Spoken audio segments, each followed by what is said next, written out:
Merci, Monsieur le Président, Monsieur le Ministre, Monsieur le Rapporteur général. Déjà, je salue l'amendement qui est porté par le gouvernement, qui était une demande extrêmement importante et légitime du secteur des médias et de la presse, particulièrement fragilisé par la crise. Nous n'avons jamais autant consulté, autant eu besoin, autant eu recours aux médias.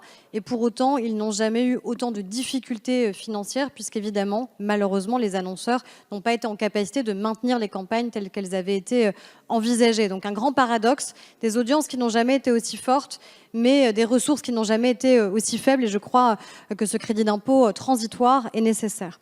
Toutefois, et c'est la raison de ce sous-amendement, je crois qu'il est légitime de pouvoir couvrir des dépenses qui aujourd'hui ne sont pas prévues dans ce crédit d'impôt. Je pense notamment aux dépenses en matière d'information. C'est bien d'abord l'information que nous sommes tous, en tant que citoyens, allés chercher dans les différents médias. Et aujourd'hui, tel que l'amendement est présenté par le gouvernement, les dépenses d'information ne sont pas prises en compte. Donc c'est l'objet de ce sous-amendement.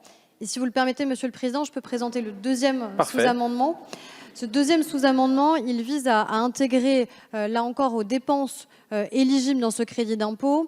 Le crédit d'impôt couvre les dépenses de création, mais ne couvre pas les dépenses qui sont les programmes de flux, c'est-à-dire tous les programmes, notamment de divertissement, qui ont été extrêmement important, là encore, pendant la période de confinement. Je pense que ça a aussi aidé les Français à vivre pendant cette période. Et de la même manière qu'on peut venir soutenir la fiction, qu'on peut venir soutenir la création, eh bien, le secteur du divertissement, les programmes de flux, comme on les appelle, sont des programmes qui sont essentiels, sont des programmes qui sont pourvoyeurs d'emplois dans notre pays, d'emplois dans nos territoires.